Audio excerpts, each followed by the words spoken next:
Clara Whitfield did not flinch when the laughter hit her. She had learned after 37 years in Red Willow that flinching only gave them more.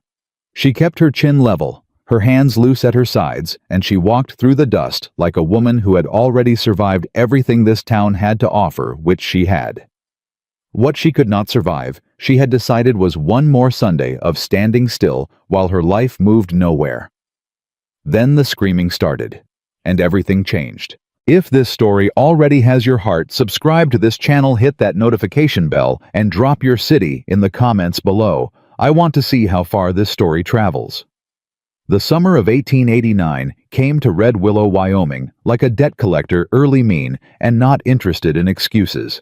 By the second week of July, the creek had pulled back 20 feet from its banks. The grass along the north road had gone from yellow to the color of old bone. Men gathered outside the feed store every morning and talked about the drought the way they talked about everything in that town, with great conviction and absolutely no plan. Clara Whitfield had lived in Red Willow her entire life. She knew the rhythm of its cruelty better than she knew her own heartbeat. Sunday mornings were the worst. She came down the church steps that morning the way she always did, alone. Her good dress pressed the night before with the flat iron she kept on the shelf above the stove, her hair pinned back without a single strand out of place.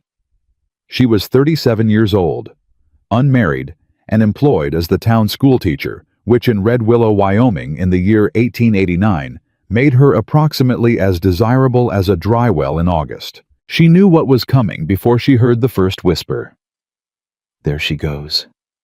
That was Ruth Halley's voice, soft and sweet as spoiled fruit.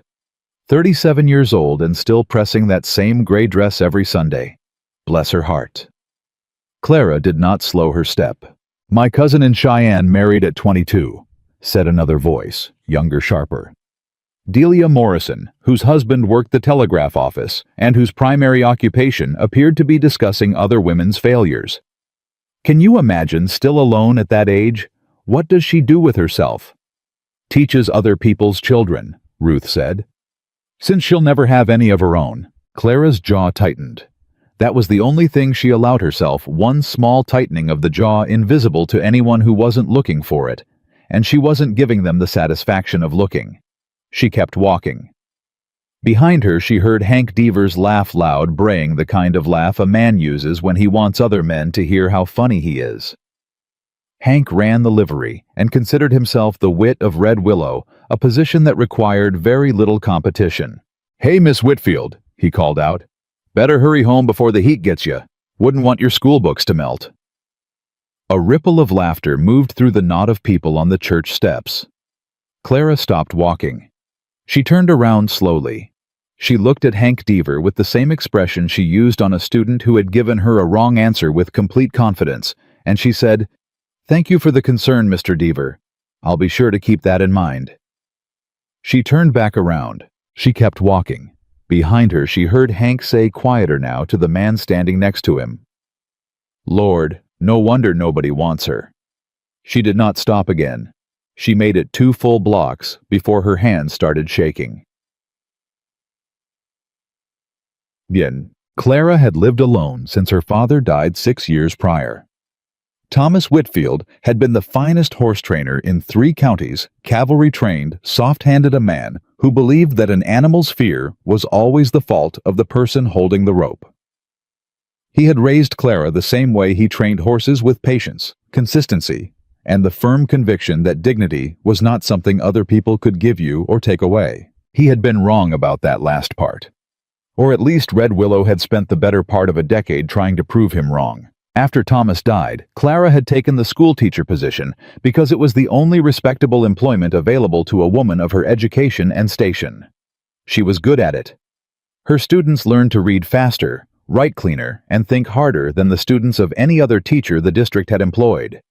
The school board acknowledged this privately and ignored it publicly because acknowledging it would have required them to pay her more. She taught 5 days a week.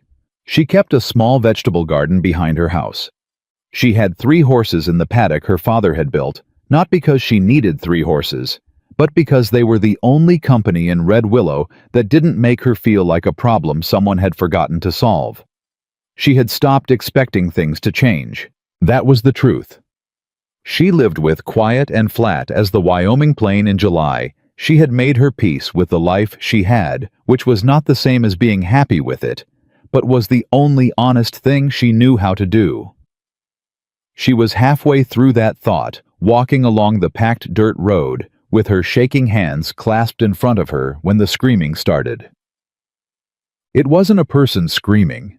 It was a horse. Clara knew the difference before she consciously registered it. The pitch, the particular sound of a large animal in panic, and underneath it, the deeper sound of something breaking.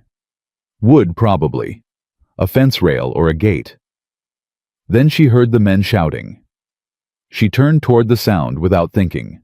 Caleb Dawson's corral sat at the north end of Main Street behind the feed store, which meant that on a Sunday morning after church services, approximately half the town of Red Willow was standing close enough to see what happened next. The Black Stallion was 17 hands of organized fury.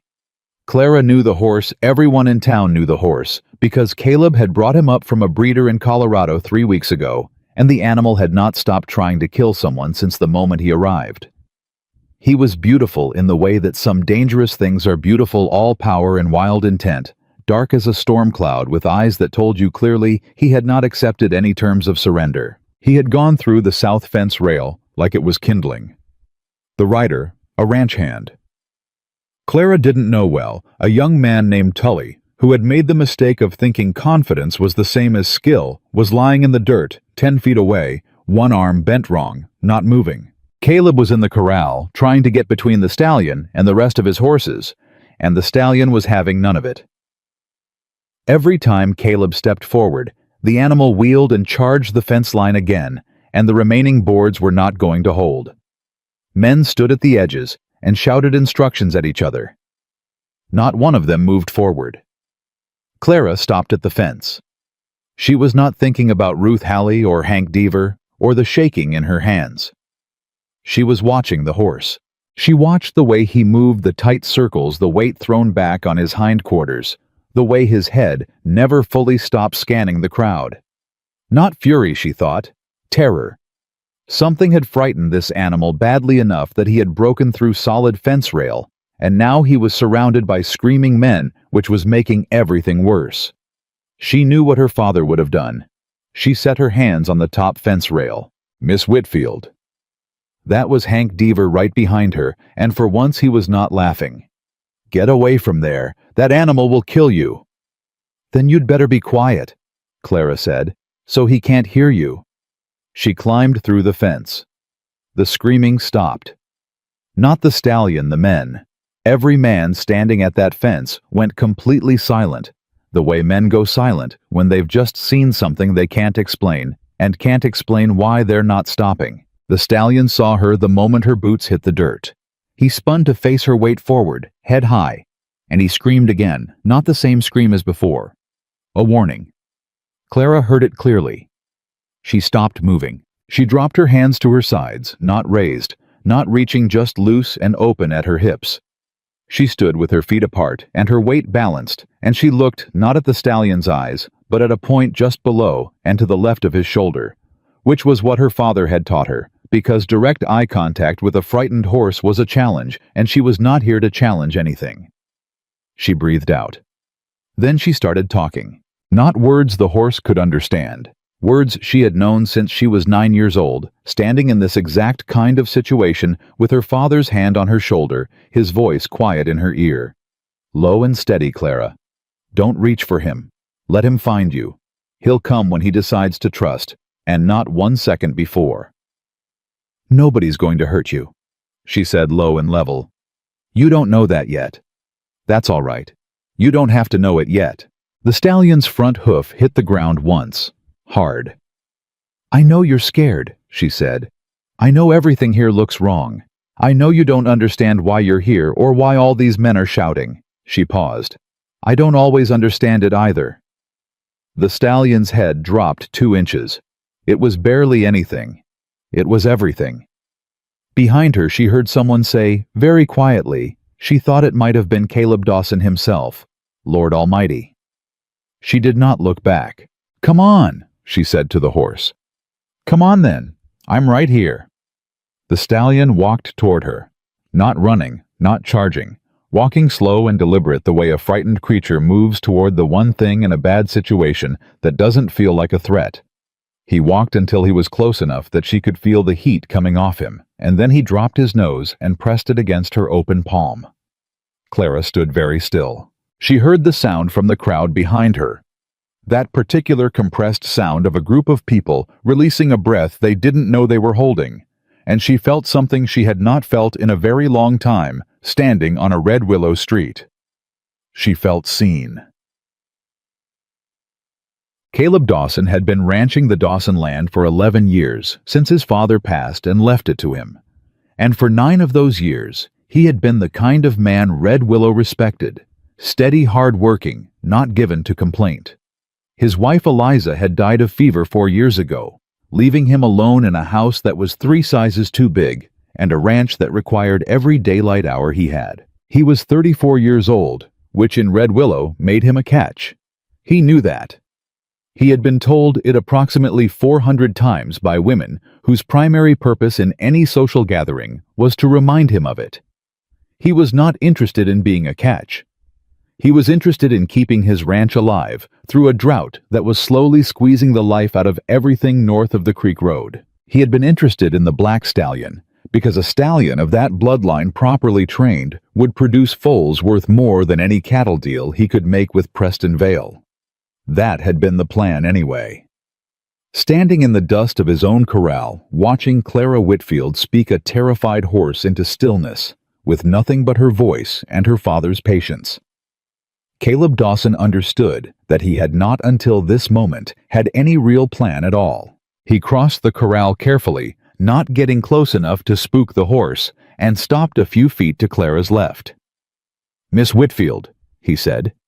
His voice came out rougher than he intended. "I don't know what to say." Clara kept her hand on the stallion's nose. "You don't have to say anything right now, Mr. Dawson." "Tully. I know. He needs a doctor. Someone should go for Doc Pritchard." She said it without looking at him, still focused on the horse. "He's breathing, which is the main thing." Caleb looked over his shoulder and found that 3 men had already moved toward Tully, and he felt a brief flicker of something he couldn't name, the sense that while he had been frozen, something had reorganized itself without him. "I need to get this horse into the barn," Clara said. "Is there a lead in here?" "On the post." Caleb moved to get it before he finished thinking about whether that was the right thing to do. He came back with the lead rope and held it out. Clara took it without breaking contact with the stallion, transferred her left hand to the horse's jaw, quiet and firm, and clipped the rope in a single smooth motion. The stallion flicked one ear back and stood. Clara began walking toward the barn, and the stallion walked with her like a horse that had known her for years. Caleb followed. He was aware in the distant way of a man who has just watched something remarkable, that people were still standing at the fence. He could hear them. He could hear the sound of a town recalibrating the shift from laughter to something quieter and considerably more complicated. He did not look at them. He watched Clara Whitfield walk his wild horse into a dark barn stall on the worst morning his ranch had seen in 6 months, and he thought about how he had stood on those same church steps 20 minutes ago and said nothing when Hank Deaver called after her. He had heard it. Every man on those steps had heard it. He had said nothing because saying something would have required effort and attention. He didn't have to spare, and because Clara Whitfield's dignity had not seemed in that moment to be his responsibility. Standing in the dust outside his own barn, Caleb Dawson understood with sudden and uncomfortable clarity that he had been wrong about that. Clara settled the stallion in the far stall with fresh water and the particular quality of silence that horses understand means safe. She latched the stall gate, turned around, and found Caleb Dawson standing in the barn doorway. He was a tall man, lean through the jaw, broad through the shoulders, with the kind of weathered face that came from years of working outdoors without complaint. He held his hat in his hands, turning it by the brim, which Clara recognized as the gesture of a man who was choosing his words carefully. "Your father trained horses," he said. "He did." "Cavalry trained." He worked with the army for 8 years before he started his own operation. Clara smoothed her hands on her dress, the gray dress she had pressed the night before with the flat iron. He taught me everything he knew. Caleb nodded. He was still turning his hat. I have a problem, Miss Whitfield. I noticed. I mean beyond today. He looked up then, and his eyes were direct, not unkind, not calculating, just honest in the way that men are honest when they've run out of time for anything else. That horse is worth more broke and trained than anything else on this property. But I don't have anyone who can do what you just did. My best hand is lying in the dirt with a broken arm. Preston Vale is coming to inspect this operation in 3 weeks, and if the ranch doesn't look stable... He stopped, started again. I need help. Real help. Clara looked at him for a long moment. Mr. Dawson, she said. 3 weeks ago, you were standing 15 feet away when Hank Deaver told the whole street I was going to die, married to my school books. You heard that? A muscle moved in his jaw. Yes, ma'am. You didn't say anything. No, ma'am, I didn't.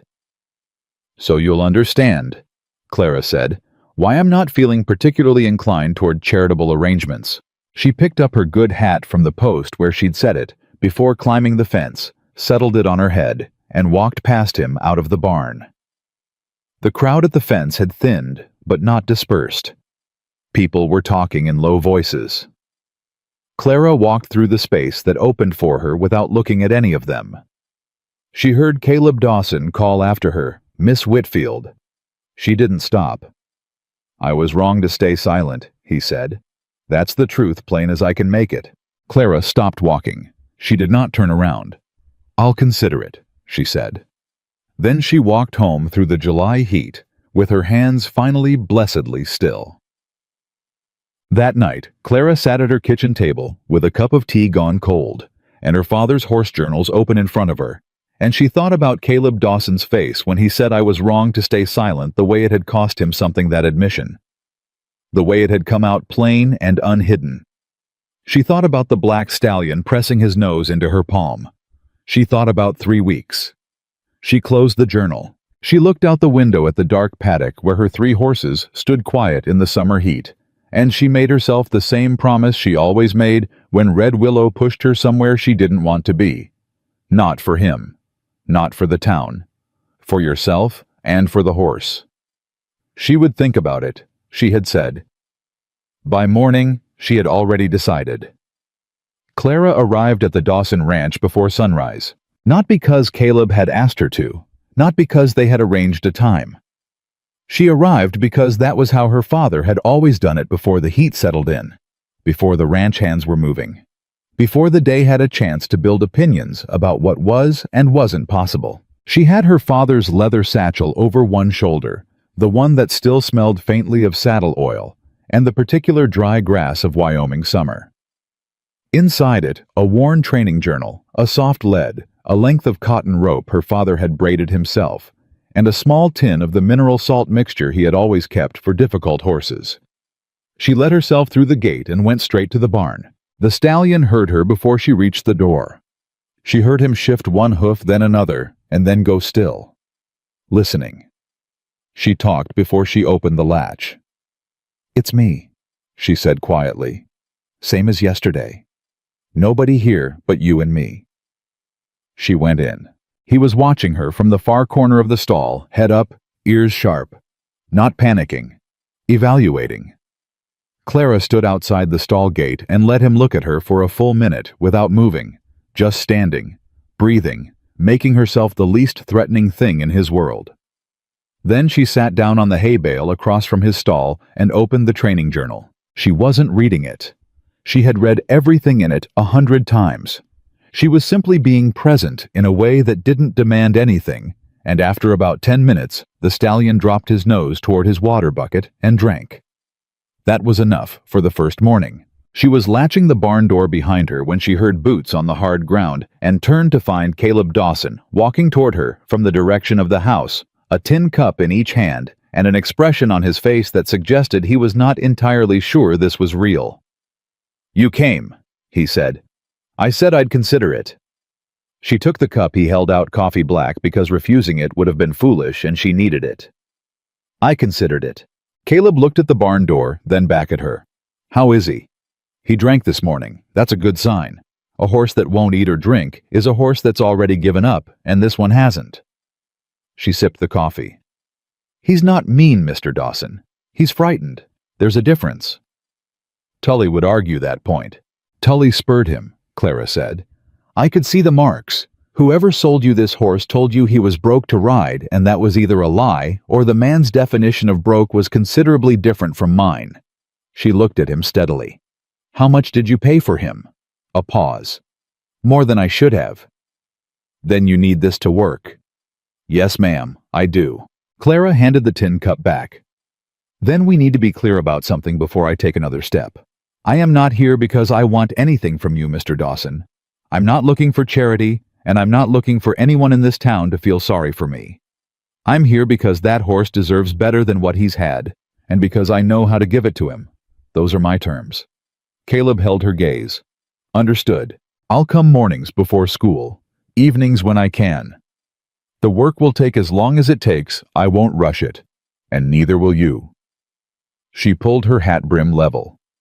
And if I hear one word about what I'm doing here turned into gossip about what I'm doing here, I'm gone. Are we clear? Clear, Caleb said. And then after a beat, Miss Whitfield, I meant what I said yesterday, about being wrong. I know you did, Clara said. That's the only reason I'm standing here. She walked back through the gate and down the road toward town and the school, and she did not look back, but she was aware the way a person is aware of heat from a fire, without looking directly at it, of Caleb Dawson, standing in his yard, watching her go. The talk started within 48 hours. Clara had expected it to take a week. Red Willow was faster than she gave it credit for. She heard the first version of it from one of her students, a girl named Ada, 9 years old, with the particular gift of repeating adult conversations in their entirety without understanding a single word of them. My mama said you're going to the Dawson Ranch every morning, Ada announced during reading hour with the air of someone delivering important news. That's correct, Clara said without looking up from the primer she was correcting. She said it ain't proper. Isn't proper, Clara said. And your mother is entitled to her opinion. She said you're chasing Mr. Dawson. Clara set the primer down and looked at Ada, who had the decency to look slightly nervous. Ada, Clara said. When you grow up, people will say things about you that aren't true. Some of those people will be women you thought were your friends. And the most important thing I can teach you, more important than reading, more important than arithmetic, is that the truth of who you are does not change based on what other people say about it. She picked the primer back up. Now open your book to page 12. Ada opened her book, but the word had gotten out, and word in Red Willow spread the way water spread on a dry flat, fast wide, and in every direction at once. By Thursday, Ruth Halley had stopped Clara outside the general store to offer what she described as a friendly concern. People are talking, Clara, Ruth said, her voice wrapped in the particular softness that preceded cruelty. Going to a widower's ranch every morning before sunrise, alone. You know how it looks. I'm training a horse, Clara said. That's what you're saying, yes. Clara looked at Ruth Halley, the careful hair, the pressed collar, the eyes that were doing rapid calculations behind their expression of concern, and felt a tiredness so deep it had no bottom. Ruth, she said, in 37 years, this town has never once given me the benefit of the doubt. I stopped expecting it a long time ago. So if you're waiting for me to defend myself to you, you're going to be standing there a good while. She walked past her into the store. Behind her, she heard Ruth say to someone she couldn't see who, well, I was only trying to help. Mason Reed was the kind of man who understood power the way a vulture understood altitude, not as something earned, but as something to circle until the right moment. He had worked the Dawson Ranch for 2 years, long enough to know its weaknesses: the south fence that needed replacing, the water channel that ran shallow in July, the gap in the east pasture where the soil was soft enough that a post wouldn't hold. He knew these things because he had cataloged them the way a man catalogs tools he might someday need. He had not liked Clara Whitfield before she climbed that fence on Sunday. After she climbed it, he liked her considerably less. "You're letting a schoolteacher train your stallion," he said to Caleb on Wednesday evening, not quite making it a question. "I'm letting the best horse handler I've seen in 10 years work with my stallion," Caleb said without looking up from the fence post he was setting. "Hand me that mallet." Mason handed it over. "People are talking. People in Red Willow talk about the weather like it's a personal insult. Hand me the other spike." "I'm just saying," Mason said, "it don't look right. Woman coming around every morning before the hands are up. Folks are going to draw conclusions." Caleb set the mallet down and looked at Mason directly. "What conclusions they draw is their business. What happens on my ranch is mine." He picked the mallet back up. "And if I hear you've been adding to those conclusions, Mason, that'll be the end of your employment here. Are we clear?" Mason smiled, not the smile of a man who had been warned, but the smile of a man who had just confirmed something he already suspected. "Clear, boss," he said. He was not clear. He was the opposite of clear. But Caleb was already back at work, and Mason Reed had learned a long time ago that the best time to move was when the other man's hands were full. By the end of the first week, the stallion would take an apple from Clara's palm. By the end of the second week, he would follow her to the near fence line and back without a lead rope moving with her, the way horses move with people they have decided to trust. Not because they have been forced to, but because the alternative has started to seem unnecessary. Caleb watched most of this from a distance, because Clara had been specific: no hovering, no suggestions, no well-intentioned interference. He had agreed to this because he had no better plan, and because watching from a distance was turning out to be unexpectedly instructive. He watched how she moved the economy of it. Nothing wasted, every gesture deliberate. He watched how she read the horse's reactions before they became actions, the way she adjusted without appearing to adjust. He had been around horses his entire life, and he had never seen anyone work with them the way Clara Whitfield did, not as an animal to be controlled, but as a mind to be understood. One evening, 11 days into the arrangement, he walked out to the paddock fence where she was putting the stallion through a quiet groundwork pattern and said without planning to, "My father used to say that the best horsemen were the ones who were afraid of nothing." Clara kept her eyes on the stallion. "Your father was wrong." That surprised him enough that he didn't speak for a moment. "The best horsemen," Clara said, "are the ones who understand fear well enough to work through it. Fear isn't the problem. Pretending it isn't there, that's the problem." She paused. "Your stallion isn't brave. He's learning that being afraid doesn't have to mean running. That's different." Caleb thought about that for longer than the conversation probably warranted. "What do you call him?" he asked. "I call him whatever comes to mind in the moment," she said. "Mostly I call him friend, because that's what I'm asking him to be." Caleb leaned his forearms on the fence rail. "What would you name him if he were yours?" Clara finally looked at him, just for a second, the way she looked at things she wasn't sure she trusted. "I'd call him Meridian," she said. "It's the highest point of the day. After that, everything is still possible, but you know where you stand." There was a silence that was not uncomfortable. "That's a good name," Caleb said. "Yes," Clara said. "It is." She walked Meridian back to the barn and did not say anything else, but Caleb stood at the fence for another 10 minutes after she was gone, turning the word over in his mind, like something worth keeping. The first time Preston Vale came to the ranch, Clara was there. She had not planned to be visible. She had come for an evening session and lost track of the light, the way people do when they are paying attention to something that matters. She heard the wagon, before she saw it came out of the barn, to find a man in an expensive coat climbing down from a very clean rig, and understood immediately from the set of Caleb's shoulders that this was not a social call. Preston Vale was 52, well-fed, and possessed of the kind of confidence that came not from competence, but from money, the specific confidence of a man who had learned early that most problems yielded to sufficient financial pressure. He saw Clara and stopped. "Well," he said, and the word had a whole conversation in it. "This is Miss Clara Whitfield," Caleb said, and his voice was level. "She's working with my stallion. Is she?" Preston's eyes moved from Clara back to Caleb with the smooth calculation of a man doing arithmetic. "I didn't know you'd hired a horse trainer." "I engaged one," Caleb said. "There's a difference." Preston smiled at that, the smile of a man who files things away. He turned to Clara with an exaggerated courtesy that was its own kind of insult. "Miss Whitfield, forgive the interruption. I'm Preston Vale. I have a business interest in this operation." "I'm aware of who you are, Mr. Vale," Clara said. "Then you know this ranch is operating under some financial pressure." He let that sit a moment. The investors need to see stability, a functioning operation, strong management. His eyes moved to her dress, the working dress, not the Sunday dress with the dust on the hem and the rolled-up sleeves, and back to her face. "I'd think carefully about what kind of picture certain arrangements might paint to outside eyes."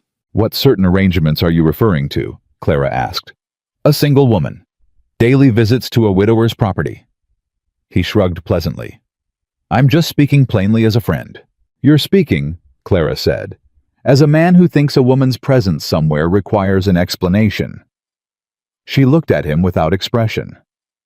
"My arrangement with Mr. Dawson is professional. I am training his horse. The horse will be ready for the cattle drive demonstration in time for your inspection. That is the only picture relevant to your investment, Mr. Vale." A pause. Preston looked at Caleb. Caleb said nothing, but he had moved only slightly, only a single step. But he had moved to stand beside Clara rather than across from her, and that step was not lost on anyone present. "Well," Preston said pleasantly, "I look forward to the demonstration." He climbed back into his rig and left. Caleb waited until the sound of the wheels faded. "I'm sorry about that," he said. "Don't apologize for other men's behavior," Clara said. "It makes it seem like you think it's yours to apologize for." "I do think some of it is mine," Caleb said quietly. "I brought that man's money into my operation. Every condition that comes with it is something I chose." Clara looked at him. He had surprised her again, that plain honesty appearing in the gap between the things he might have said instead. "Fair enough," she said. She went back into the barn and did not let him see her expression, which had done something she was not prepared to allow it to do. The sabotage began in the third week. It started small enough that it could have been accident a gate latch left undone in the east pasture. 3 of the strongest fence posts in the south run wobbled loose from the ground. Caleb reset the posts and said nothing, because ranches had 100 small failures on a good week, and there was no sense manufacturing problems where there might be none. Then the water channel ran half its normal flow for 2 days running, and that was harder to explain away. Clara was the one who walked the channel to its source and found the blockage not a natural one, not debris from the drought, but a deliberate stacking of stones that someone had taken care to arrange where the channel narrowed and the obstruction would be hardest to spot. She pulled the stones out herself, one at a time, without saying a word to anyone until the water was running clean again. Then she went to find Caleb. She found him in the south pasture with Mason Reed, the 2 of them mending a section of fence that had come down overnight. She looked at the fence. She looked at the fresh cuts on 2 of the post cuts, not breaks, the kind of damage that came from a blade, not from rot or weather, or the simple bad luck of Wyoming summer. She looked at Mason Reed. He met her eyes with a bland smile that told her everything she needed to know. "Mr. Dawson," she said, "can I speak with you a moment?" Caleb handed his end of the wire to Mason and walked over. Clara kept her voice low. "The water channel was blocked, not by accident." She paused. "These posts didn't fail on their own either." Caleb's jaw tightened. He looked at the posts at the cuts she had already identified, and she watched comprehension move through his face, the particular discomfort of a man realizing the problem he assumed was outside his fence is actually inside it. "You're sure?" he said. It wasn't a question. "I spent 20 years learning to read what horses do and why they do it," she said. "I can tell the difference between an accident and a choice." Caleb said nothing for a moment. Behind him, Mason had gone very still in the way of someone pretending not to listen. "I'll handle it," Caleb said. "Handle it carefully," Clara said. "Because Preston Vale's inspection is in 11 days, and whoever is doing this knows that timeline as well as you do." She walked back to the barn. Behind her, she heard Caleb say in a voice she had not heard from him before, low and very cold, "Mason, set that wire down." She did not hear what came next. She did not need to. That evening, Clara was brushing Meridian when Caleb came into the barn and sat down on the hay bale across from the stall, the same hay bale she had sat on the first morning, which she noted without saying so. He sat with his elbows on his knees and his hat in his hands, and he looked like a man who had been carrying something heavy for a long time and had just put it down to check its weight. "I confronted Mason," he said. "He denied it." "Of course he did. I can't let him go without proof. He knows enough men in this county that firing him on suspicion would make the situation worse before the inspection." Clara kept working the brush along Meridian's shoulder. The horse had his eyes half closed, the expression horses wore when they felt safe enough to be drowsy. She thought about what her father would have said. A contented horse is its own argument. "Then watch him," she said. "He'll do it again because men like that always do. They believe they're invisible. That's usually what undoes them. You know men like that." "I've lived in Red Willow my whole life," Clara said. "I know every variety." Caleb was quiet for a long moment. Then, "What made you stay all these years? You could have gone to Cheyenne or Denver or—" "This is my father's land," Clara said simply. "His paddock, his barn, his horses. He built everything he had here. I wasn't going to let this town run me off the one thing left of him." Something moved through Caleb's face. "That's more courage than most people have," he said. "It's not courage," Clara said. "It's stubbornness. There's a difference." He almost smiled. It was the first time she had seen it, just the edge of it, brief and unguarded, and it surprised her the same way Meridian had surprised her the first morning he drank. "Preston wants to come back Friday," Caleb said. "He wants to see the horse work. Not full demonstration, just enough to judge whether the training is going to be viable." Clara nodded. "Meridian will be ready." "I know he will." Caleb stood and put his hat on.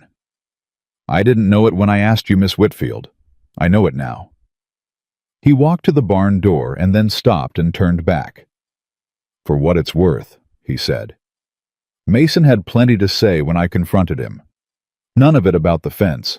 Most of it about you." Clara stilled. "He said the town was right, that you were here for reasons that weren't professional." Caleb's voice was even. "I told him that any man who confused a woman's competence with desperation was a man who'd never met a woman with actual competence." He paused. "I thought you should know I said that." Clara looked at him for a long moment.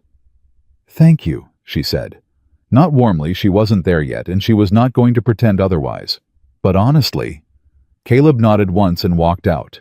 Clara turned back to Meridian, who had opened his eyes and was watching her with the patient, steady attention of a creature that did not understand the complexity of people, but accepted it without judgment. "Don't look at me like that," she told him. Meridian blinked. Outside, the July heat was settling toward night, the kind of thick, breathless dark that came before a storm, and somewhere to the west, far off enough that it was just a feeling, rather than a sound, thunder was beginning to make promises about the week ahead. Clara finished with the brush and latched the stall. She stood for a moment in the quiet of the barn and let herself think just for one unguarded second about what it had felt like when Caleb Dawson took one step sideways to stand next to her. Then she picked up her satchel and walked home through the heavy dark, and she told herself it was the incoming weather that was making the air feel different. She almost believed it. The thunder that had been making promises all week finally came due on Friday morning. Clara heard it before dawn, not close yet, but close enough that she could feel it in the way the air pressed against her skin when she stepped outside. The horses in her paddock were restless, moving in tight circles, and she spent 20 minutes with each of them before she walked to the Dawson Ranch, talking them down the same way she always did. Her voice low and unhurried while everything in the sky told a different story. Preston Vale was coming today. She had not slept well. Not because of Preston, she had handled men like Preston Vale her entire life, men who measured a woman the way they measured livestock by utility and market value, and whether the numbers justified the investment. She had learned to stand in front of that kind of measurement without flinching. What kept her awake was something harder to name: the knowledge that today everything she had built over 3 weeks in that barn could be taken apart in 20 minutes if the wrong thing happened. She would not let the wrong thing happen. She found Meridian already awake, already alert, ears moving like antennae tracking the approaching weather.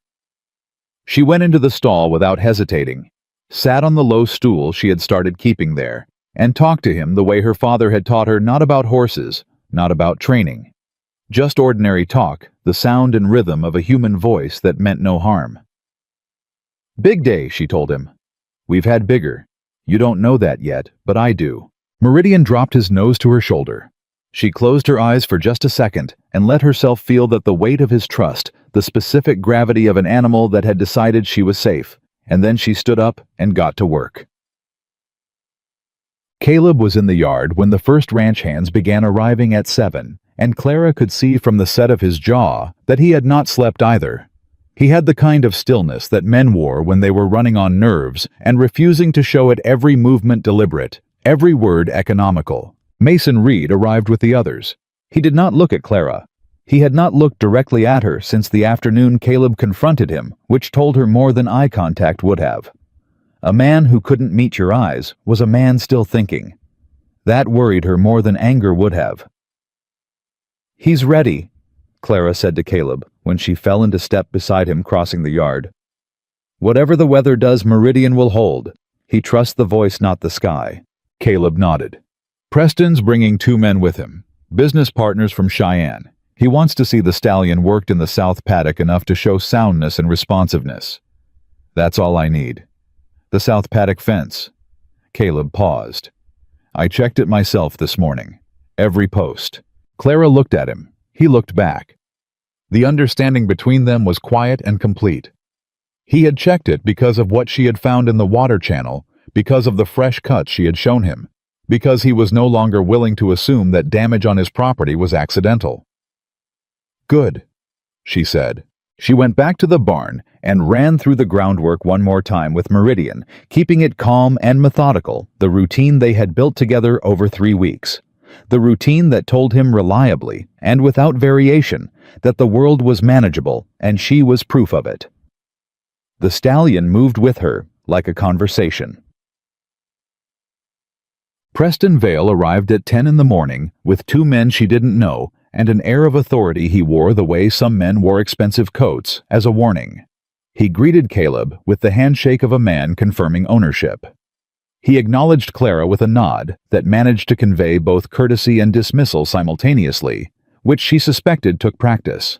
The 2 men from Cheyenne, introduced as Hartwell and Briggs investors with cattle interests in 3 counties, looked at Meridian the way men looked at expensive things they were considering purchasing. They looked at Clara the way men looked at unexpected complications. She tacked Meridian in the barn with calm, efficient movements, feeling their eyes on her back the entire time, and she made herself move slower than she wanted to, because rushing was what they expected of someone who felt watched, and she had stopped performing for audiences who wanted her to fail a long time ago. She led Meridian into the South Paddock. The sky to the west had gone the color of a bruise.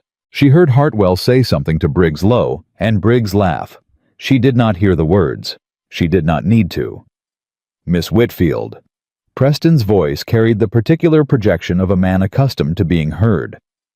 "The weather looks uncertain. Perhaps a brief demonstration given the conditions." "The conditions are fine," Clara said and began. What happened in the next 15 minutes was the thing Clara's father had spent his life trying to explain to people who thought horse training was about dominance. It was not about dominance. It was about language learning to speak in a way another species could understand and listening for the answer. Meridian moved through the pattern she asked of him with the fluid attention of an animal that had decided this work was worth doing. Transitions clean and willing, his whole body organized toward her ask. She heard the silence fall over the fence line, the same way it had fallen over the crowd on Sunday morning, and she felt the same thing she had felt then. Not triumph exactly, but a kind of quiet satisfaction that she had learned not to name too loudly in case it disappeared. Preston said nothing for a full minute after she brought Meridian to a square halt. Then, "I'll grant you that's impressive. That's a $40,000 horse," Hartwell said to Caleb, and the number landed in the yard like a stone in still water. Caleb's expression didn't change. "I know what he's worth." "Then you know what a sound training program is worth." Hartwell looked at Clara with the sudden reassessment of a man revising a column of numbers. "How much longer before he's ready to breed?" "Another 3 weeks for full confidence under a stranger's hand," Clara said. "He'll be ready." Preston smiled the smile she had already learned meant he was about to redirect something. "Well, the numbers certainly work. The question of management continuity is important to our investment group, of course. Stability." He looked between Caleb and Clara with transparent calculation. "A formal arrangement might resolve certain concerns about the operations." "The operation is managed by me," Caleb said. "The horse program is under Miss Whitfield's professional direction.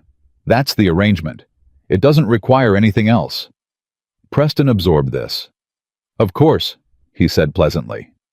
The first real crack of thunder hit 20 minutes later. It wasn't a warning thunder. It was the kind that arrived as a statement of intent, a single massive percussion that rolled across the sky and shook the ground beneath it, and in its wake, every animal on the Dawson Ranch reacted simultaneously. Meridian threw his head. Clara had her hand on his lead, and she moved with him, talking fast and low, keeping the line between them from becoming a fight. He was frightened, but he was not gone. She could feel the difference, the question in his tension, rather than the blind surge of panic. "Stay with me," she said to him, sharp and clear. "Stay." He steadied, barely. In the pasture, the cattle had begun to move. What happened next was the kind of disaster that unfolds faster than thinking several things at once. None of them individually catastrophic, all of them together producing something that required immediate decisions from people who had not planned for this particular configuration of problems. The south fence went down. Not all of it. One section, 2 posts, the exact section that Clara had watched Caleb inspect that morning. The posts had not been fully compromised when Caleb checked them. She understood that in the half-second she had to process it, which meant they had been compromised after. Which meant Mason Reed had found his window. The cattle surged through the gap toward the creek road. The creek road where Preston Vale's wagon was standing. Where Hartwell and Briggs had left their horses tied. Where at this particular hour on a Friday morning, 3 women from town who had come to the ranch to discuss a supply order with Caleb's housekeeper were standing in the direct path of 400 pounds of frightened cattle moving fast. Caleb was running before Clara finished the thought. She saw him go for the gate at the corner of the south pasture, trying to cut the herd before it reached the road, and she saw the ground give way under his left boot, the soft patch near the east post, the ground that didn't hold, and she watched him go down hard into the mud, and she heard the sound he made, and she knew from that sound that he was not getting up in the next 30 seconds. The men from Cheyenne had stopped moving. Preston Vale had taken 3 steps backward toward his wagon. Mason Reed, she saw in one sharp glance, was standing at the far edge of the yard, doing nothing at all. Clara handed Meridian's lead to the nearest post, not tied, just draped, trusting 3 weeks of work and the stallion's own good sense, and she ran.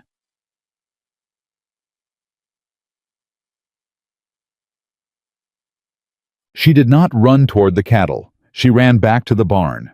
She was inside and back out in 45 seconds with the long cotton rope her father had braided, the one she kept in her satchel, the one she had used for groundwork since the first week. She did not know exactly what she was going to do with it. She knew what needed to happen, And she knew what tools she had, and she had learned from her father that the gap between those two things was where courage either showed up or it didn't. She found Meridian exactly where she had left him. Lead, draped over the post ears, pinned trembling at each new percussion from the sky, but standing. Standing because she had asked him to, and because he had decided 3 weeks ago that she was worth listening to. "All right, friend," she said, and her voice was steadier than she had any right to make it. "I need you to trust me one more time, that's all. Just one more time." She went up onto the fence rail, no saddle, no stirrup, nothing her father would have approved of, and slid onto Meridian's back. He didn't bolt. He shuddered once full body, and then he was still. "Good boy," she breathed. "Good boy. Now come on." She asked him forward with her legs, and he moved not smoothly, not willingly, but he moved, which was the thing that mattered, which was the whole argument of the last 3 weeks expressed in one frightened, trusting step. She guided him along the fence line toward the gap in the south run, moving parallel to the cattle rather than into them, getting herself between the herd and the creek road before the lead animals reached the turn. She could hear the women on the road voices rising, and she could hear Preston Vale shouting something, and she could hear the cattle, and underneath all of it, the rolling percussion of the storm, making good on every promise it had made all week. "Hey!" Her voice went up and out, carrying over the noise the way her father had taught her, not screaming, not panicking, but projected authoritative, the voice that meant this direction. She swung the rope in a wide arc over her head. "Hey! Hey!" The lead steer checked. Just for a second, head up, eyes rolling, reading the new information of a horse and a person suddenly between him and where he thought he was going. Clara kept moving, kept the rope going, kept her voice steady. The herd shifted. Not a clean redirect. Nothing about it was clean. Nothing about it was what anyone would have planned or practiced. But it shifted, the mass of it turning like water, finding a new channel away from the road and back toward the gap in the north fence, where the pasture opened wide and the ground was flat. Meridian did not break. He moved with her ask the entire time, and Clara kept one hand in his mane and one hand on the rope and talked to him without stopping. The low, constant voice that meant, "You're safe, you're doing right, I'm here." And he carried her through it. The last of the cattle cleared the road. Clara brought Meridian to a halt and sat there for a moment, her whole body shaking, the rope slack in her hands, the storm screaming overhead. Caleb was on his feet by the time she rode back. He was limping the ankle, she thought, not the knee, which mattered, and his face was the color of a man who had spent the last 4 minutes watching something happen that he had no power to stop. He reached up and took her arm as she slid down from Meridian's back, not because she needed it, but because he needed to, and she understood the difference. "Are you hurt?" he said. "No." She checked Meridian. First ran her hands down each leg, checked his breathing, his eyes the set of his ears. He had come down, he was present. "Are you—" "My ankle. Nothing broken." Caleb's voice was rough. "Clara." It was the first time he had used her given name. She felt it land the same way the thunder had, as a statement, not a question. "The women on the road," she said. "Safe. Preston and his men got them clear before the herd turned." He was still looking at her with that expression, the one she couldn't quite categorize, too raw to be gratitude, too steady to be shock. "You rode him bareback, in a storm, into a stampede." "I worked with what was available," Clara said.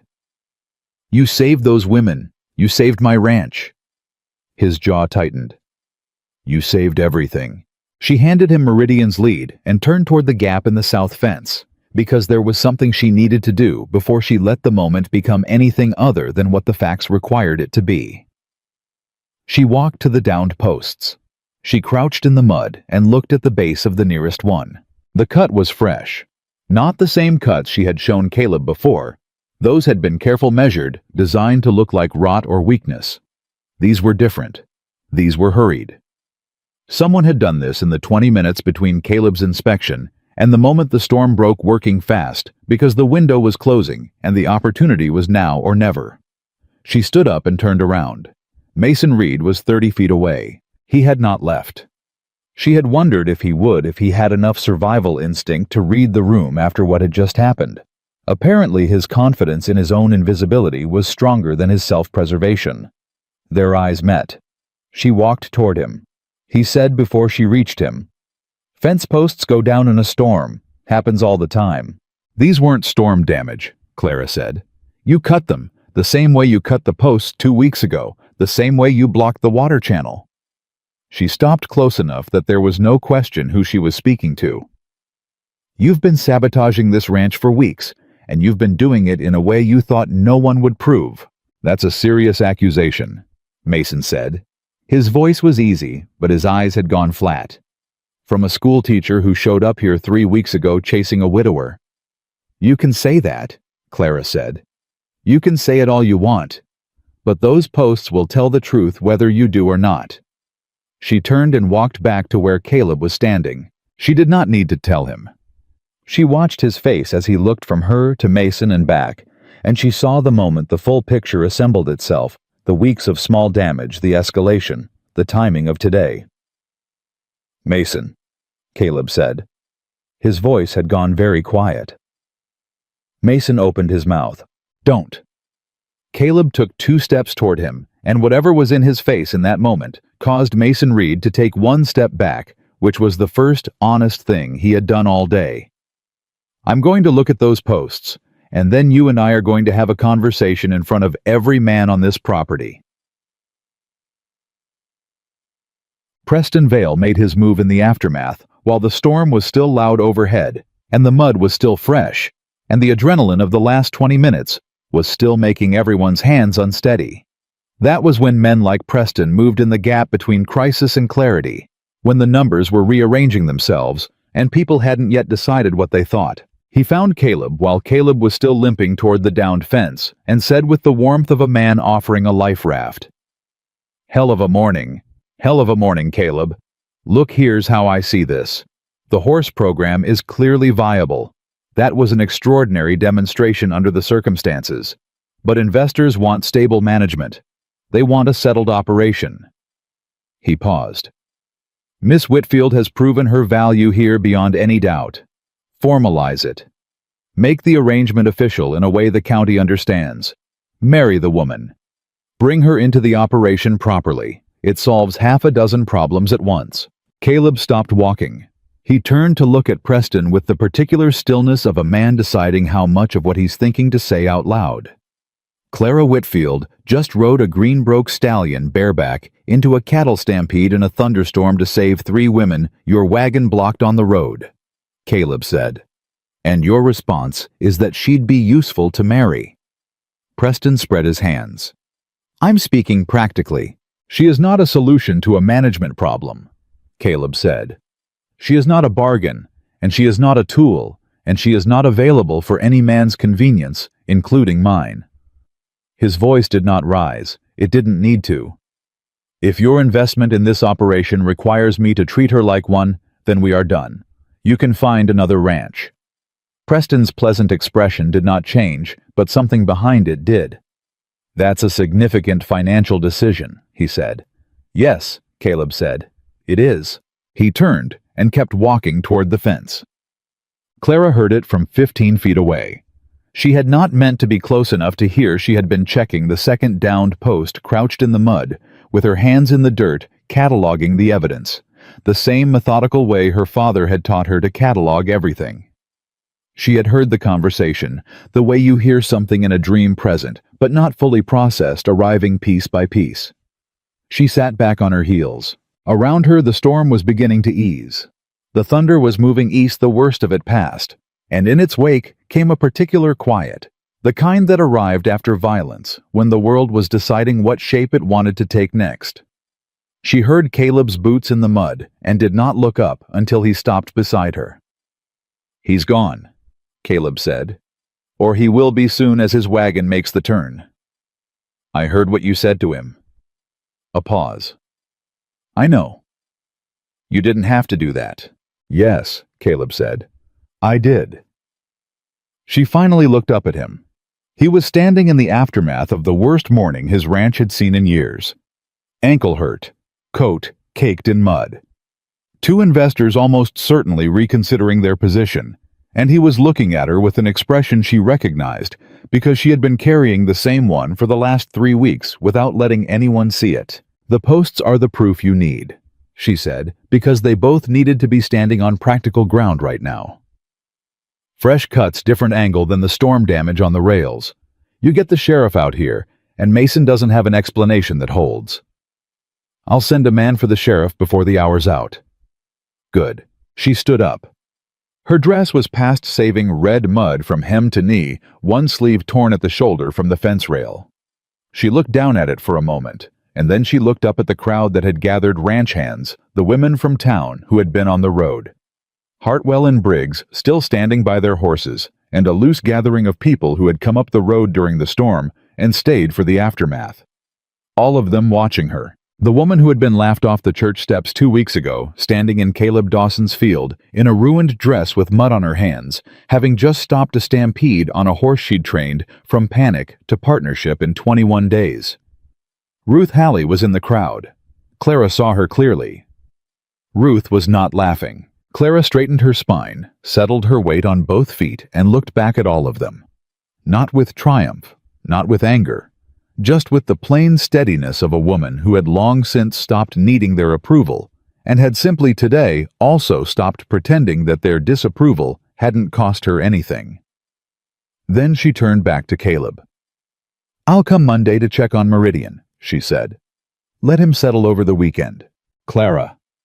He said her name again and again. It landed the way it had before, direct and careful, and meant, "Stay, please." She looked at him for a long moment. "All right," she said. "For a little while." She walked with him toward the barn, and behind them the crowd murmured, and above them the storm finished its exit, and somewhere in the east, through the breaking clouds, the afternoon sun was beginning to make its own argument about what came next. The sheriff came that same afternoon. His name was Tom Bridle, a broad, unhurried man who had been enforcing the law in Red Willow County for 14 years and had developed the particular patience of someone who had heard every version of every story and was waiting for the one that matched the physical evidence. He looked at the fence posts for a long time without saying anything. Then he looked at Mason Reed, who was still on the property, because Caleb had told him in terms that left no room for interpretation that he was not to go anywhere until the sheriff arrived. Mason had spent the intervening hour rebuilding his story. Clara could see it in the way he held himself, the careful ease, the prepared expressions, the posture of a man who had decided that confidence was indistinguishable from innocence if you committed to it fully enough. "Storm damage," Mason said when Bridle asked him directly.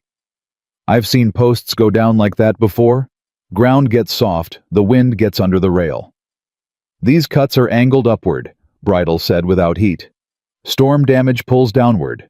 Wood failure goes horizontal." He did not look up from the post. "You want to try again?" Mason's jaw moved. Nothing came out. "I also talked to those women who were on the creek road," Bridle said. "And I talked to Mr. Vale's men who confirmed the fence was standing at 9:15 this morning." He finally looked up. "Mr. Dawson checked these posts himself at 9.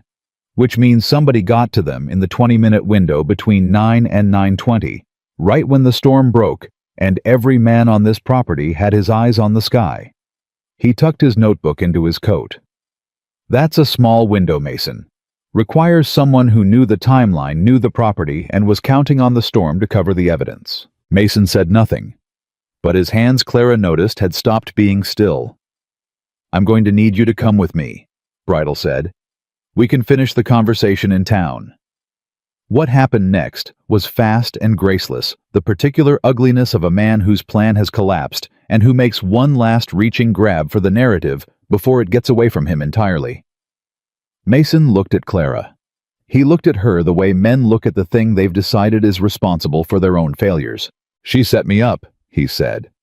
"She's been working this ranch for 3 weeks trying to get her hooks into Dawson, and when I called it what it was, she decided to make me the problem. You really going to take the word of a dried-up schoolteacher over a 2-year ranch hand who—" "Mason." Caleb's voice was flat and final. Mason stopped. That's the last thing you're going to say about her, Caleb said. In front of me or anywhere else. Do you understand me? The quiet that followed was the kind that made people look at their boots. Mason left with the sheriff without another word. Clara watched the wagon roll down the road and felt something unclench in her chest that had been wound tight for 3 weeks. Not relief exactly, not yet, but the first loosening of it, the beginning of the space where relief would eventually live. You all right? Caleb said beside her. Yes, she said. And then because it was true, and because she had decided she was done performing composure she didn't feel, ask me again in an hour. He almost smiled. I'll do that. The story moved through Red Willow, the way all real stories moved, faster than the people in them, and considerably less accurate. By Sunday morning, 3 separate versions were in circulation, one in which Clara had single-handedly stopped a stampede of 60 cattle, one in which Caleb had proposed marriage on the spot after the storm, and one circulated primarily by Hank Deaver that suggested the whole thing had been exaggerated, and the cattle had mostly stopped on their own. Hank Deaver's version had the shortest lifespan of the 3, because the women who had been standing on the creek road when 400 pounds of frightened beef came around the turn were very specific about what they had seen, and they were not women who appreciated having their experience minimized by a man who had been standing safe behind a fence rail at the time. Ruth Halley did not circulate any version. Ruth Halley, for the first time in Clara's memory, was quiet. Clara learned this secondhand.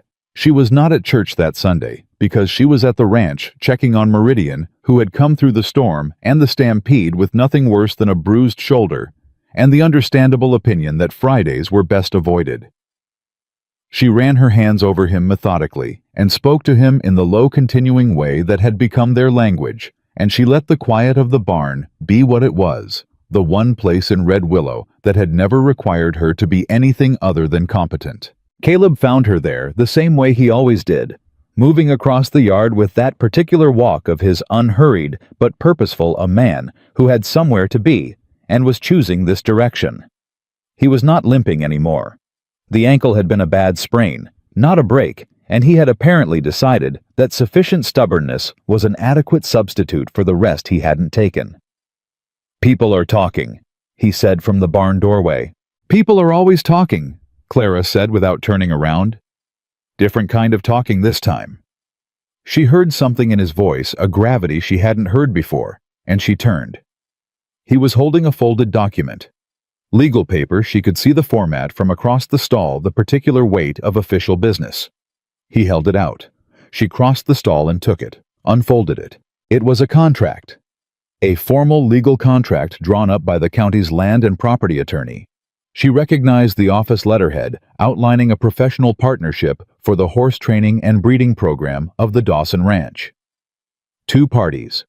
Equal division of net proceeds from any horse sold or trained under the program. Her name in print on the second line in ink. Clara Whitfield. She read it twice, not because she hadn't understood the first time, but because she needed the second pass to confirm she was reading what she was reading and not what she wanted to see. I had it drawn up Thursday, Caleb said, before the storm, before any of Friday happened. He paused. I want you to know that. This isn't because of what you did Friday. It's because of what you've been doing for 3 weeks. Clara looked at the contract. She thought about her father, who had spent 20 years building something in this county and had died with nothing left of it but a paddock and 3 horses, and a daughter who had inherited his hands and his stubbornness.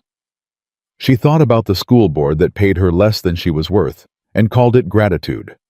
She thought about Ruth Halley and Hank Deaver and every Sunday morning that had cost her something she hadn't been able to name until it was gone. Her eyes were doing something she was not going to let them do. She looked up at the barn ceiling for a moment, then back at the contract. This is a legitimate legal document, she said, because she needed to say something practical. I had 2 witnesses, and the attorney signed it, your copy to keep mine's already filed. You filed it before I agreed to it. I filed my intention to offer it, Caleb said. The partnership requires your signature to be active. I wasn't assuming anything. I just didn't want there to be any question about whether it was real." Clara looked at him.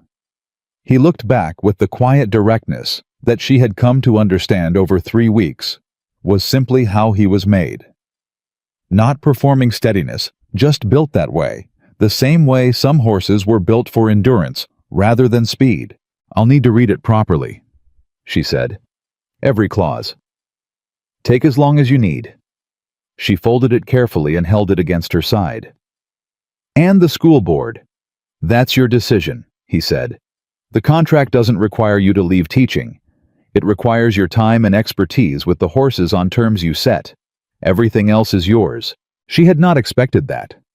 She had been so braced for a condition for the fine print that turned generosity into obligation that the absence of it took her off guard. "Why?" she said. Not suspicion, honest inquiry. The question she had been carrying since he'd handed her a cup of coffee the morning after she said she'd consider it. Caleb took a breath. "Because my father left me this ranch, and I've spent 11 years doing right by it, and I think I've been so busy doing right by the land that I forgot to do right by the people on it." He wasn't looking away. "You came here 3 weeks ago, and you didn't ask for anything except to be treated like your work was worth something. That's not a complicated ask, Miss Whitfield. I don't know why it took this town so long to meet it." The barn was very quiet. "Clara," she said. He blinked. "My name," she said. "You've used it twice now. You might as well make it a habit." Something shifted in his face, not quite a smile, but the antechamber of one. "Clara," he said, "will you read the contract and sign it if you find it satisfactory?" "Yes," she said. "I will." She signed it Monday morning at her own kitchen table with her father's pen. She read every clause twice, found 2 she wanted, adjusted a provision about liability that favored him too broadly, and a term on the breeding proceeds that hadn't accounted for her feed costs, and she wrote the adjustments in the margin in her schoolteacher's clear hand and sent it back with a note saying she would sign the revised version when she saw it. Caleb sent the revised version back the same afternoon, with both adjustments incorporated exactly as she had written them. No argument, no reduction. She signed it. She did not cry. She was not a woman who cried easily, and even if she had been her father, had taught her to keep her most important feelings private, because they were the ones that mattered most and deserved the most protection. But she sat at that table for a few minutes after she signed with the pen in her hand and the afternoon light coming through the window, and she let herself feel the full weight of it, the years, the cost of them, and the strange, terrifying grace of something finally going right. The town did not transform overnight. Towns never did. What happened was smaller and more real than transformation. Individual adjustments person by person, each one made in private and expressed in small public gestures. Delia Morrison sent her daughter to Clara for reading help, which was framed as a tutoring arrangement, but which both women understood to be something else. 3 ranchers north of town asked for Clara's assessment of horses they were considering purchasing. She gave her opinion plainly, without hedging, and 2 of the 3 took her advice and were glad of it. The school board offered her a raise. Not what she was worth. The school board was constitutionally incapable of that level of reckoning, but more than before, and offered with a formality that suggested they had finally registered she had options. And Ruth Halley stopped her outside the general store one morning, with an expression Clara had never seen on her face before, uncertain. "I heard what happened Friday," Ruth said. "With the cattle, and with Mason Reed." "Most of Red Willow heard," Clara said neutrally. Ruth's hands moved on her basket. "I want to say, that is, I think I owe you." She stopped, started again. "I haven't always been kind to you, Clara. I want you to know I'm aware of that." Clara looked at her. Ruth Halley, who had spent the better part of a decade contributing to the small, ongoing erosion of Clara's dignity, was standing on a public street, telling her she was aware of it. That was not an apology. Clara knew the difference, but it was the beginning of accountability, and she had learned enough about the distance between the two to respect the distance rather than pretend it wasn't there. "I appreciate you saying so, Ruth," she said. Not warmly, but honestly. She walked on. She did not need Ruth Halley's regret to complete anything in herself. What she needed was already filed in a county attorney's office, with her name on the second line. The hardest morning came 12 days after the storm, and it arrived not from any enemy, but from Caleb himself, which was the thing she had not prepared for. He had asked her to look at a young mare he'd been thinking of adding to the breeding program, a bay 3 years old, with the good bone structure and the uncertain disposition that often came together in horses, bred for speed over temperament. Clara came to evaluate and stayed because the mare was more interesting than she'd expected. And the morning turned into an afternoon, the way mornings did when the work was good. They were at the paddock fence when Caleb said without building to it, "I want to ask you something, and I want you to tell me honestly if it's out of line." Clara set her hands on the rail. "All right." "Do you—" He stopped. She had never seen him search for words before. He was a man who used them sparingly and found them easily, and watching him unable to locate the ones he needed told her more than whatever the words would have said. "Do you think you could be happy here?" She was quiet. "Not the contract," he said quickly. "Not the work. That's not what I mean. I mean—" He exhaled. "I mean here, on this land, in this life." A pause. "With me." The sun was going down. The bay mare was watching them both with the patient attention of an animal waiting for the humans to figure out what they were doing. Clara thought about every morning she had walked to this ranch before sunrise. She thought about coffee drunk standing up in a yard while the day was still deciding what it would be. She thought about the name Meridian, and how she had said it, and he had said, "That's a good name," and how that small exchange had lodged itself in her memory with the weight of something that mattered. She thought about loneliness, not the performance of it, not the version she showed the town, but the real version, the one that lived in a house with 3 horses and a pressed Sunday dress and a cold cup of tea, the one she had made her peace with and called her life. "Caleb," she said, "I have spent 37 years being practical about everything that hurt. I don't know how to do this the other way." "I know," he said. "I'm not asking you to do it the other way. I'm asking you to do it your way." She looked at him. "I'm not asking you to need saving," he said. "I'm not asking you to be grateful or convenient or to make my operation look respectable or any other reason a man might give that isn't the true one." His voice was steady. "The true one is that you are the most honest person I have ever met, and the most capable and the bravest, and I would like if you are willing to spend the rest of my life trying to be worth standing next to." Clara felt something move through her that she did not have a name for. Not joy, exactly, not relief exactly, but something that contained elements of both and had been waiting, apparently, for a very long time. "I'm going to need you to keep being like this," she said. "This direct, this plain. I don't do well with people who say one thing and mean another." "I don't know how to be any other way," he said. "Good." She looked back at the mare. "Then yes. I think I could be happy here." Caleb said nothing for a moment. Then he put his hand on the fence rail next to hers, close but not touching, and stood there with the quiet of a man who understood that this exact moment was not to be rushed. "I'm glad," he said simply. The mare stretched her nose toward them, and Clara gave her a flat palm, and felt in the simple warmth of that something she recognized from her father's barn when she was small, and the world was still large and various, and full of unexpected doors. She had not felt it in a very long time. She felt it now. That evening she walked home later than usual, and the sky was doing what Wyoming skies did in July, when the drought finally broke, turning colors that had no names in any language she knew. The whole western horizon lit up with the particular extravagance of a world that had been holding its breath for weeks and was finally exhaling. She stopped on the road and looked at it. She thought about the contract with her name on the second line. She thought about Meridian, who had trusted her once in a frightened moment and had been trusting her every day since. She thought about a man who had said I was wrong to stay silent and then spent 3 weeks proving he meant it. She thought about her father, who had told her dignity was not something other people could give or take away, and who had been right about that even when she couldn't feel the truth of it. She could feel it now. She walked home through the last of the light with her hands steady and her back straight, and something opening in her chest that she decided this time she was going to let stay open. Tomorrow would bring whatever it brought.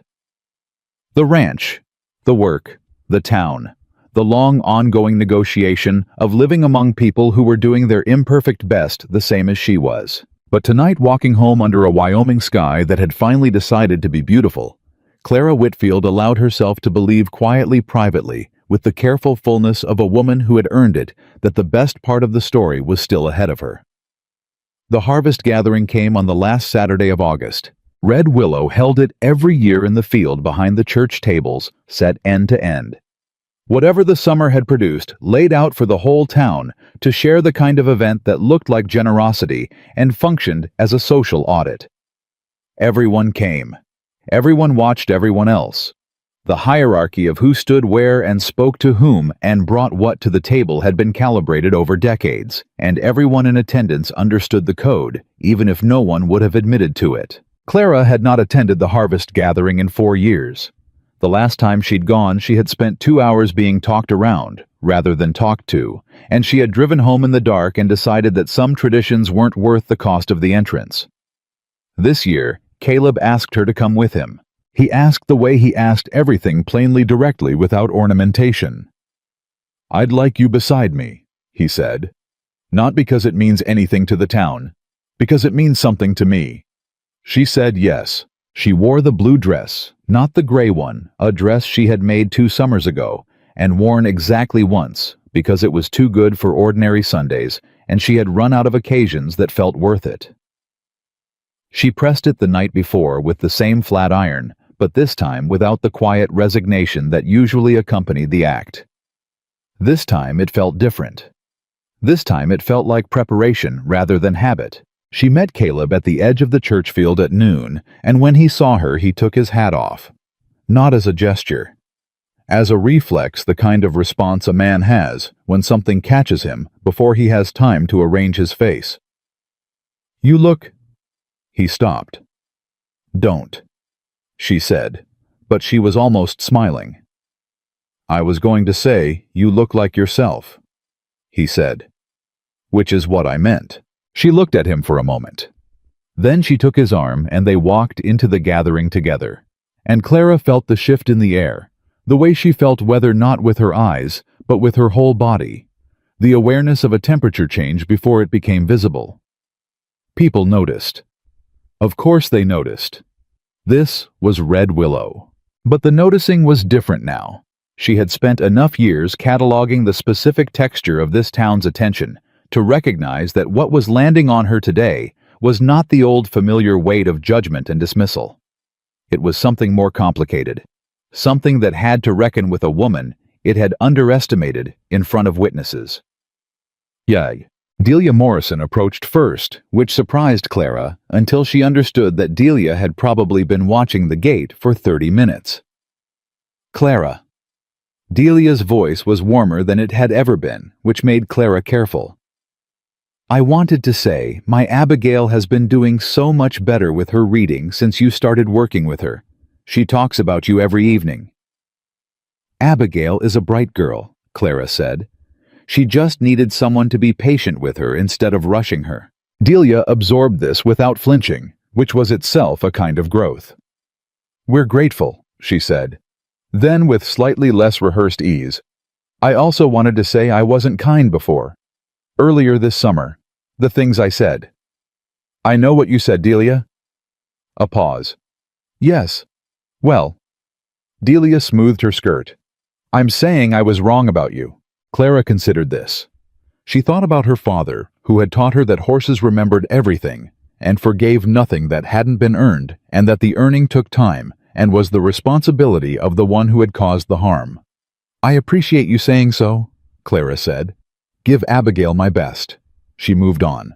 Caleb beside her said nothing, but she felt the small pressure of his hand on her arm, a brief acknowledgement, and she thought, this is what it feels like to have someone stand with you.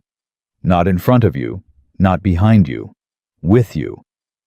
She had not known before this summer that the difference would matter so much. The day moved the way good summer days moved, with the particular ease of people who had put down their burdens long enough to eat and talk and remember that they were neighbors before they were rivals. Clara found herself in conversations she hadn't had in years with the Garfield sisters about horse breeding with old Tom Wicker, about the creek levels with 3 women she barely knew who had heard about Meridian and wanted to know how she'd done it. She told them plainly, without false modesty and without performance, and she watched them listen with the attention of people who had revised their opinion and were interested in the revision. It was not a transformation.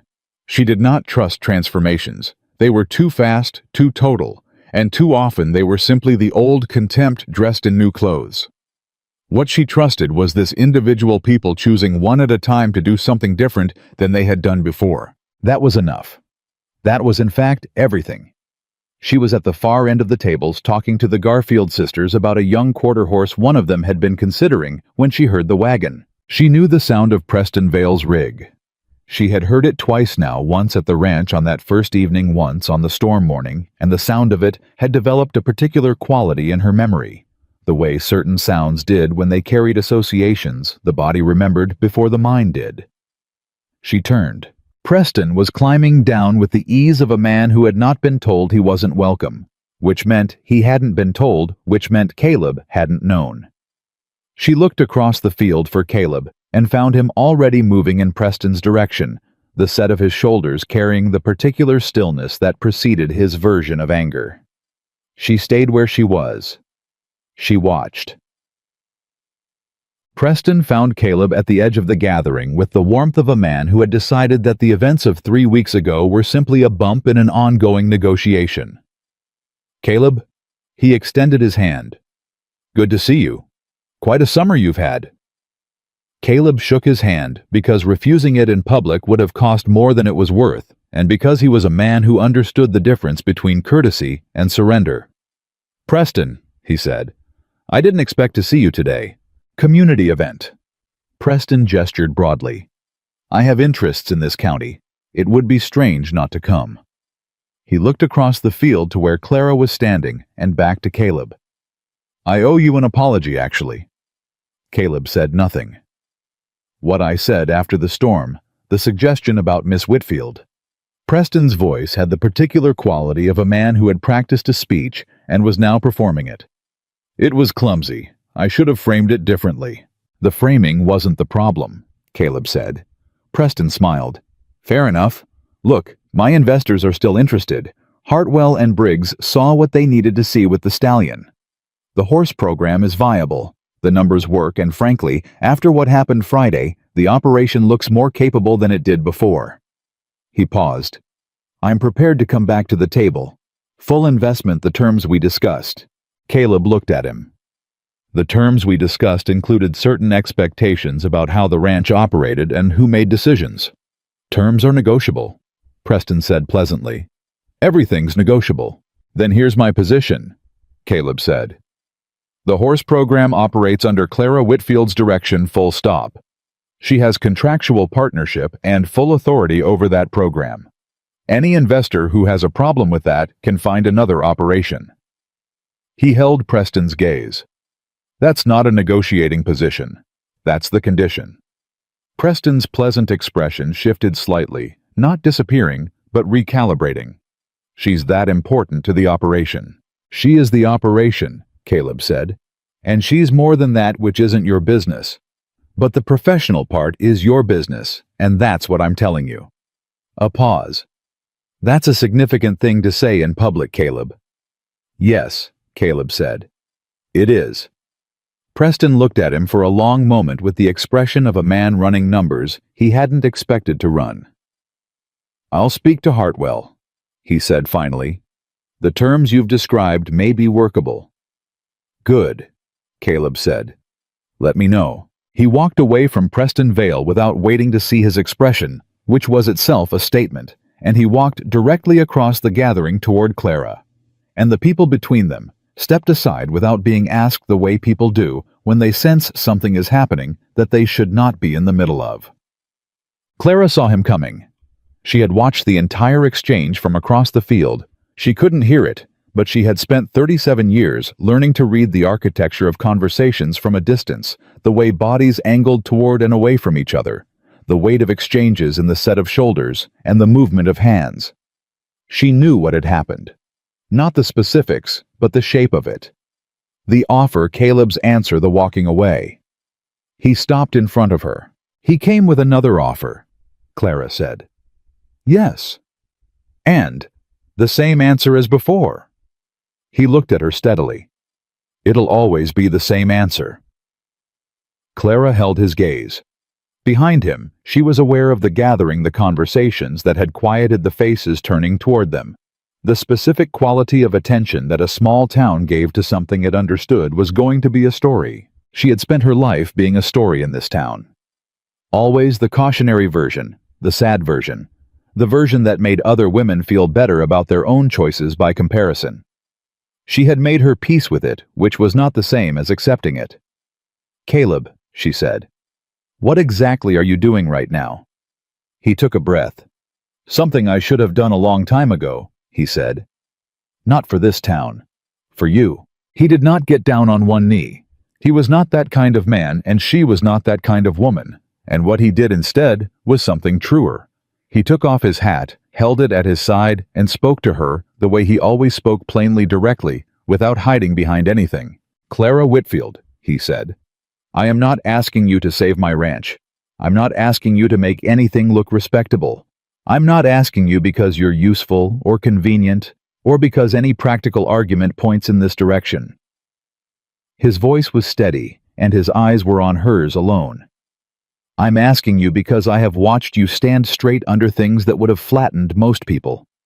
Because you told the truth when it cost you something, and you kept your dignity when this town made it as hard as it possibly could, and because every morning you walked through my gate you made everything on that ranch better. Not just the horse, not just the fences, but me. You made me better. A pause. I am asking you to stand beside me for the rest of our lives.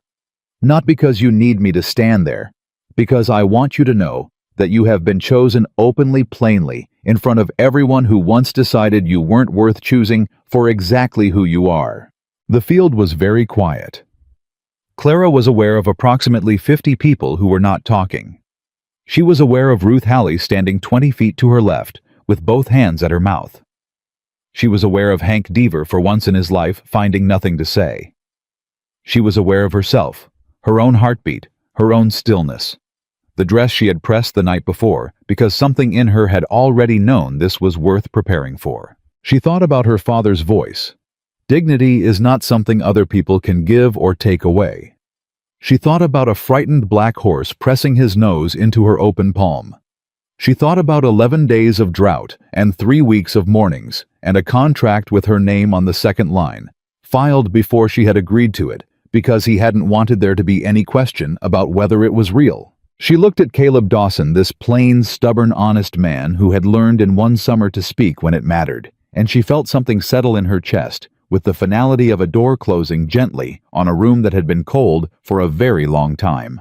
You should know, she said, that I am not easy to live with. I have opinions about everything. I will argue with you when I think you're wrong, and I will never pretend to agree with something I don't agree with simply to make the day go smoothly. I know, he said. I will continue the school as long as I choose to, she said.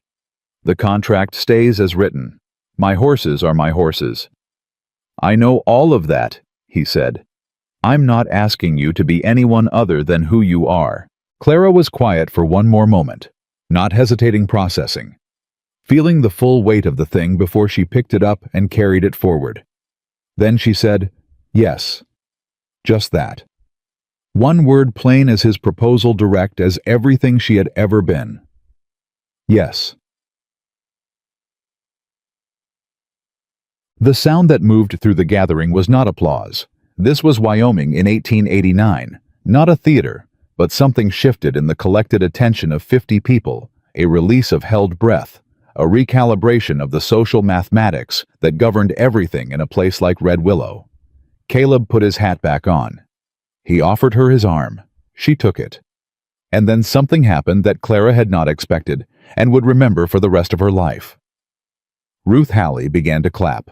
It was slow at first, uncertain the kind of gesture that required someone to go first, and Ruth had apparently decided, for reasons Clara suspected had more to do with Ruth's own reckoning than with generosity, that she would be that someone. And then Delia Morrison joined, and the Garfield sisters, and old Tom Wicker, and one by one, the gathering found its voice until the whole field was making the sound of a community that had arrived late and imperfectly at something it should have known a long time ago. Clara did not cry. She had known she would not cry. But she let herself stand in it for a moment, really stand in it, without the armor. Without the distance she had learned to keep between herself and anything Red Willow offered. And she felt the truth of her father's words all the way down. Dignity is not something other people can give or take away. But being seen by them, truly seen, that was its own kind of grace. An hour later, when the gathering had softened into the easy movement of a summer evening, Clara found a moment alone at the edge of the field.